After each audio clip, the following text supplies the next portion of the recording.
Assalamualaikum warahmatullahi wabarakatuh. Selamat pagi anak-anak. Apa kabarnya hari ini? Semoga kalian semua dalam keadaan sehat walafiat ya. Dikarenakan kondisi yang lagi seperti ini, maka dari itu kita belajarnya dari rumah dulu. Baiklah anak-anak, kita hari ini akan mempelajari tentang keadaan penduduk di Indonesia.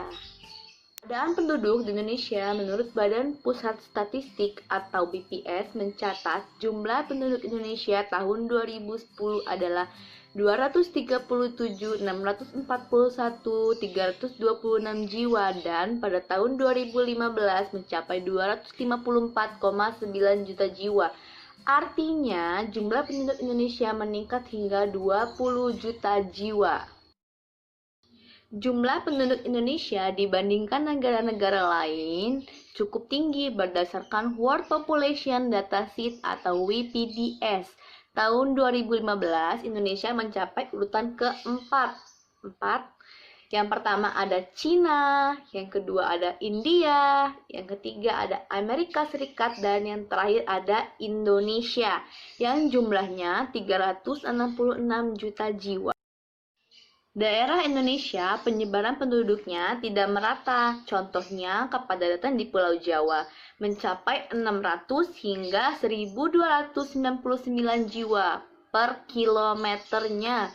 Kecilnya luas wilayah di Pulau Jawa tidak sebanding dengan jumlah penduduknya, maka dari itu mengakibatkan berbagai masalah seperti kemiskinan, kekurangan lapangan kerja, dan tempat tinggal.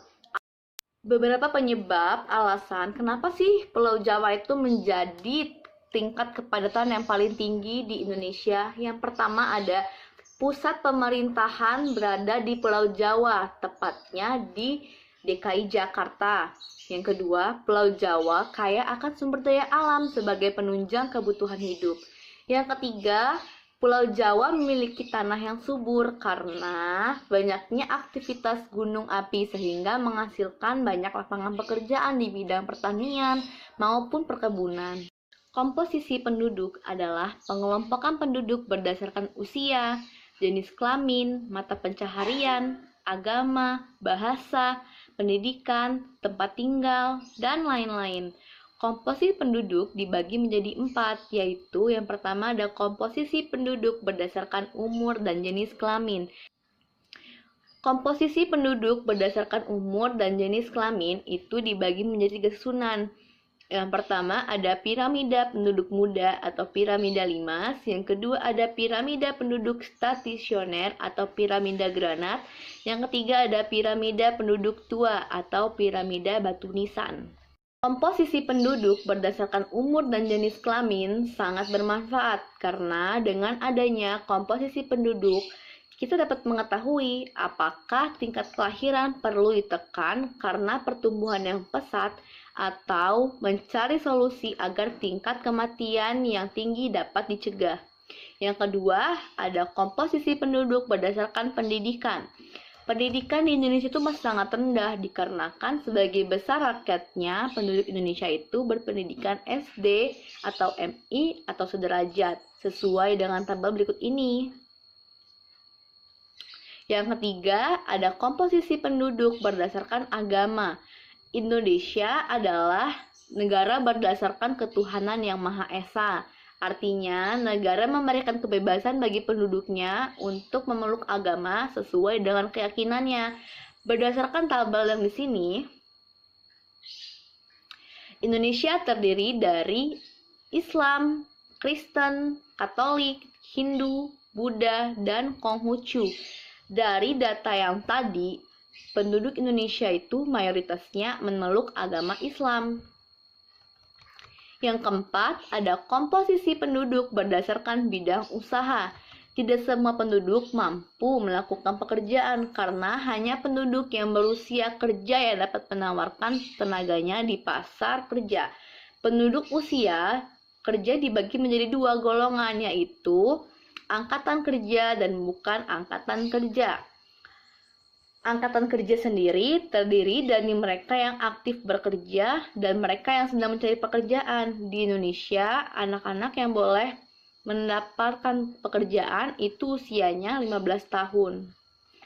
Lalu yang kelima ada komposisi penduduk berdasarkan letak geografis. Komposisi penduduk berdasarkan letak geografis adalah pengelompokan penduduk berdasarkan lokasi tempat tinggalnya. Penduduk dapat dibagi dua berdasarkan letak geografis. Yang pertama ada desa dan yang kedua ada kota. Jumlah penduduk di perkotaan cenderung meningkat dikarenakan pertambahan penduduk secara alamiah, yaitu lebih banyak kelahiran dibandingkan kematian, serta berpindahnya penduduk desa ke kota. Padatnya penduduk di perkotaan juga dikarenakan ada yang pertama, kota tuh merupakan pusat pertumbuhan ekonomi yang pesat. Yang kedua, penggambaran yang modern tentang kehidupan di kota. Yang ketiga, ada kota sebagai pusat pemerintahan. Sebagai negara kepulauan, Indonesia memiliki beragam suku bangsa. Suku bangsa yang ada di Indonesia tersebar di seluruh wilayah Indonesia dan berdasarkan hasil sensus penduduk, pada tahun 2010 Indonesia memiliki 1128 suku bangsa. Banyak banget ya. Ada dua bahasa yang digunakan Indonesia, yaitu bahasa daerah dan bahasa Indonesia. Bahasa Indonesia dipergunakan sebagai bahasa persatuan untuk mempermudah masyarakat Indonesia, dan bahasa daerah digunakan untuk berkomunikasi masyarakat dari suku yang sama. Dan Indonesia diperkirakan memiliki 726 bahasa daerah. Nah, kalau kalian mengenal bahasa daerah apa? Kalau ibu bahasa Lampung dan bahasa Jawa.